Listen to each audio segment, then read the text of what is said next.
Okay, so let's dive in. You know, today we're looking at something that I think is pretty fundamental to everyone in public service, and that's, the whole world of government digital spending, Right. and more to the point, like how it's changing, and most importantly, like how these changes can help you deliver better for the citizens that you're serving every day. Yeah, I think that's a great way to frame it. We all know that you're often navigating some pretty complex situations out there, trying to make a real difference with the digital tools that you've got at your disposal. And, this deep dive, it's into the performance review of digital spend, which is uh, a recent gov.uk report. And we really wanted to design this deep dive to be less about policy jargon and more about giving you the insights that can really help you to improve those digital services. Yeah, I mean, think of this less as, another like report or document that's going to gather dust, on your virtual shelf somewhere, and more as like a peek under the hood at how the digital investments that really underpin your work are evolving. And I think our mission here is pretty straightforward. We want to pull out the crucial takeaways from this review, Yeah. the need to know info so you can understand this changing landscape of digital funding and ultimately, how to increase the positive impact that you have on people's lives. Yeah, I think clarity is definitely the goal here, along with hopefully a few aha moments along the way as well. Definitely some aha moments. Why is it? So, the review itself, it gives us a snapshot of where things stand right now with digital spending. Right. And it's a picture I think that many of you are going to recognize. One of the key findings here is that there are overly complex processes. These processes can really slow down digital initiatives and lead to these, just frustrating delays Yeah, yeah. that we've all experienced. Absolutely. I mean, I think we've all felt that inertia, that sense that you've got this great idea, but it just gets bogged down in these layers of bureaucracy. And, the review shines a light on this. It really suggests that for a lot of digital projects, particularly the smaller, more agile ones, Yeah. the existing governance can feel a lot like trying to maneuver a supertanker with a kayak paddle. Oh, yeah. You know, I've been there. it's not an effective way to do things. Right. And this complexity, it's not just an administrative headache. Yeah. It actually has real world consequences. And the review also found a pretty significant issue with insufficient funding. Yeah. Not enough money is being allocated for essential maintenance and improvement of our existing digital services. And, this creates what we call technical debt, which is essentially a backlog of necessary upgrades and replacements. Mm-hmm. So think of it not just as, your old computers being slow, but as accumulating interest on a loan that will eventually need to be paid. Yeah. And that could mean diverting significant resources away from future innovation when these systems, inevitably fail or become security risks. Oh yeah, the infamous legacy tech. We've all had our battles with those digital dinosaurs, and the report really makes it clear that constantly patching up these older systems instead of investing in modern user-friendly solutions, it ultimately affects the quality of service that citizens receive. Right. It's just tougher to deliver those seamless, efficient experiences when the underlying infrastructure is, outdated and clunky. Yeah, it makes it a lot harder. And to add to these challenges, the review points out this fundamental lack of consistently applied metrics to really measure the value that's being generated by all this digital spending. Yeah. And without these metrics, it's not just about justifying future spending, but Right. It's a fundamental inability to learn and iterate on what really serves the public best. Yeah, how can you demonstrate the impact of all your hard work if you can't effectively track and showcase the positive outcomes? So we've got these complex processes, we've got underfunded maintenance that's leading to this growing pile of technical debt, and then we have this difficulty in demonstrating the value of these digital investments. It sounds like the review is pinpointing some pretty significant roadblocks here. It really is, but it's not all doom and gloom. Okay. It doesn't just highlight the problems, it also outlines the government's proposed way forward. Okay, so what are they suggesting? Well, they're recognizing these hurdles, Yeah. and they're proposing a shift. And this shift is built on three core pillars.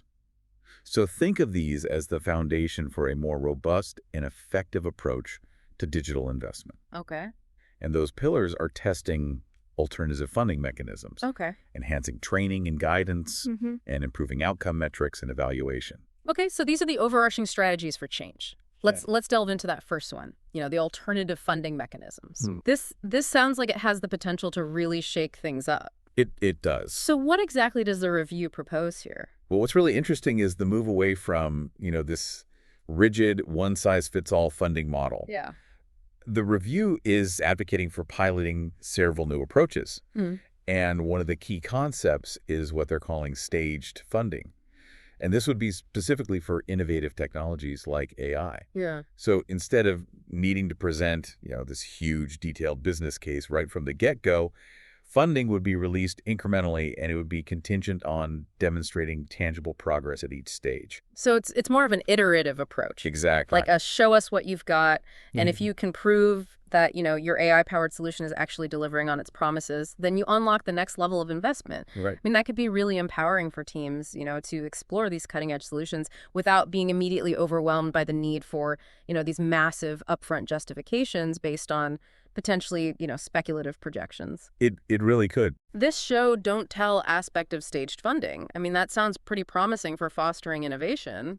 It does. But how might departments ensure that that initial showing phase receives adequate resources, without the guarantee of full funding down the line, especially for, projects that could be high impact but initially uncertain? That's a great point. And the review suggests that there would be built-in evaluation points at each stage to assess the viability and impact. Mhm.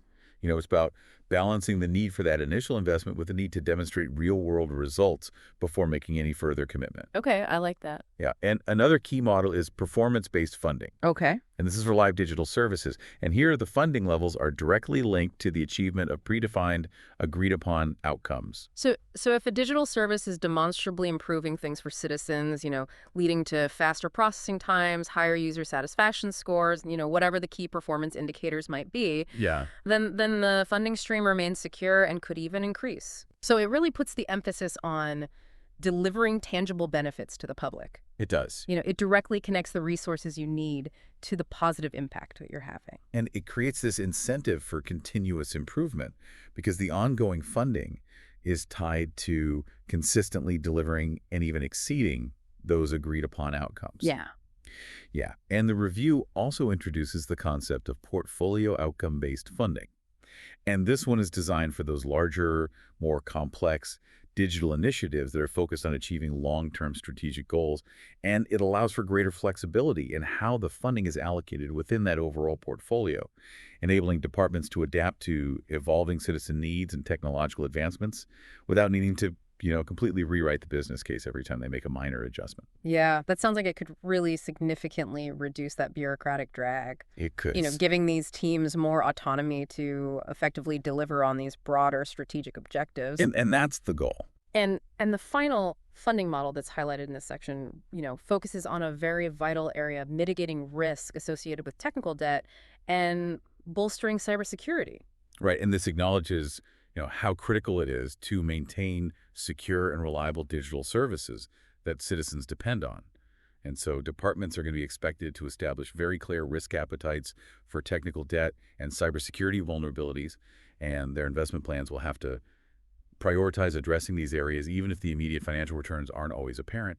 It's a long-term investment in the stability and security of the digital infrastructure that underpins all of the public services. Okay, so this all sounds like a much more adaptable and results-oriented approach to funding. It is. So let's move on to the second pillar, empowering public servants through enhanced training and guidance. Okay. What does the review suggest in this area? Well, this directly responds to one of the observations that we talked about earlier, the need for spending teams to have a much deeper understanding of the complexities and nuances of digital investment proposals. Right.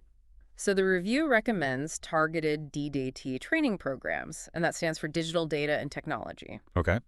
And this would be for both departmental teams and those who are involved in the spending teams.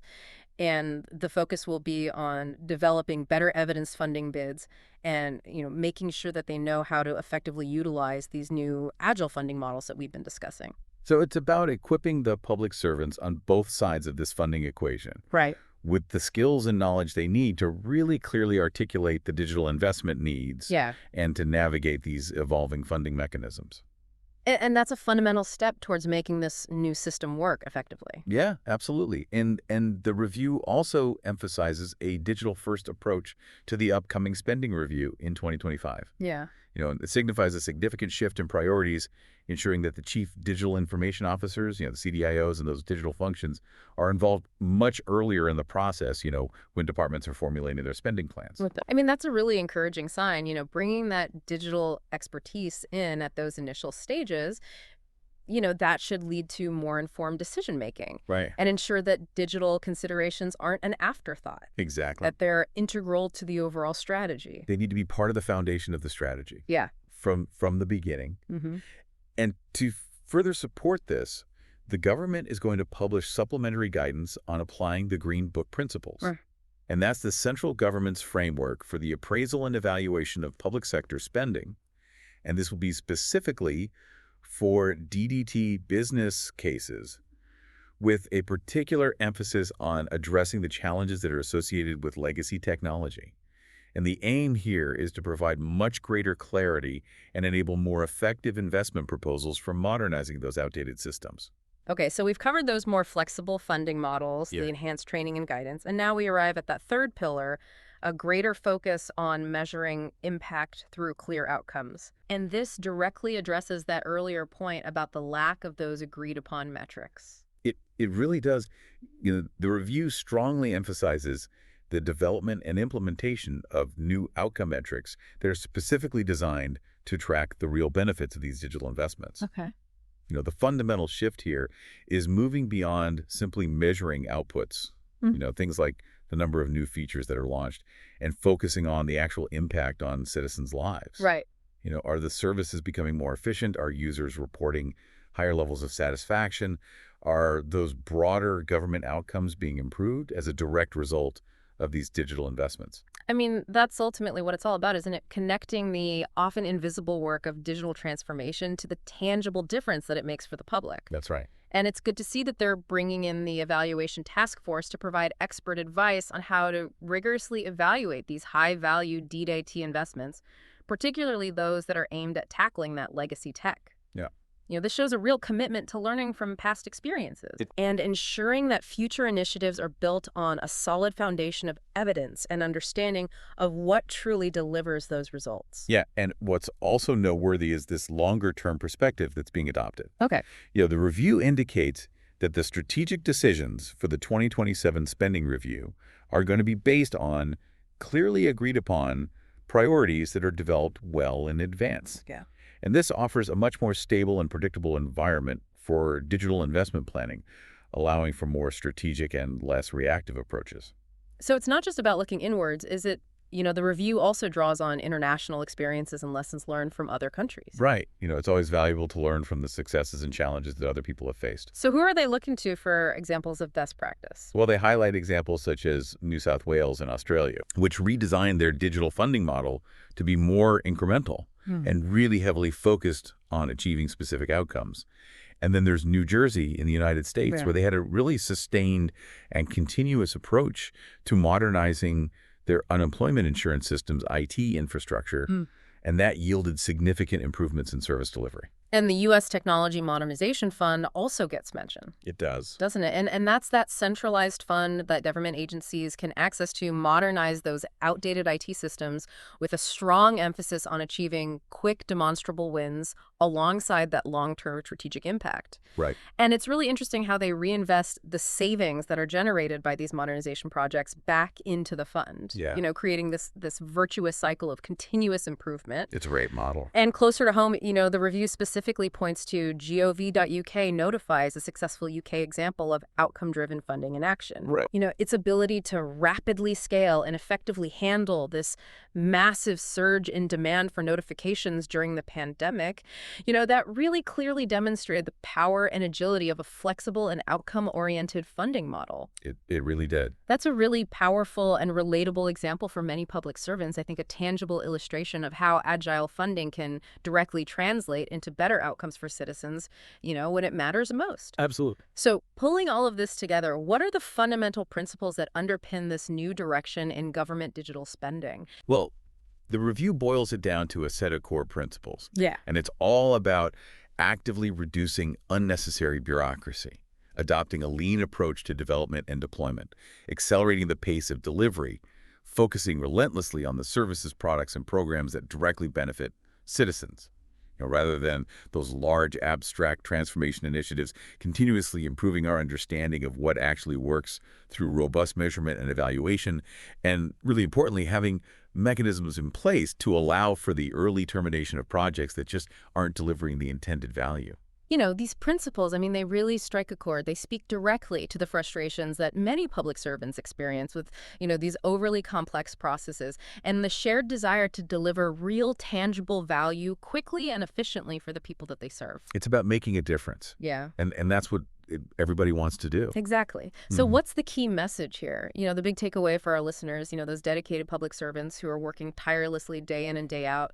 The fundamental takeaway is that the government is making a clear and deliberate shift toward a more agile outcome focused and ultimately more effective way of funding digital services. Okay. And this shift presents a significant opportunity for public servants to be more innovative, Right. more responsive to the evolving needs of citizens, and ultimately to really amplify the positive impact of their work. It sounds like this evolution, while it's undoubtedly going to bring about some changes in how things are done, Right. holds real potential to make your daily work more meaningful and impactful, by focusing on achieving those clear outcomes Yes. and embracing those more flexible funding approaches. Yes, You'll have greater scope to develop and enhance the digital services that citizens rely on. exactly. And as these new approaches are implemented, it's vital to start thinking about how these principles can be applied within your own specific area of responsibility.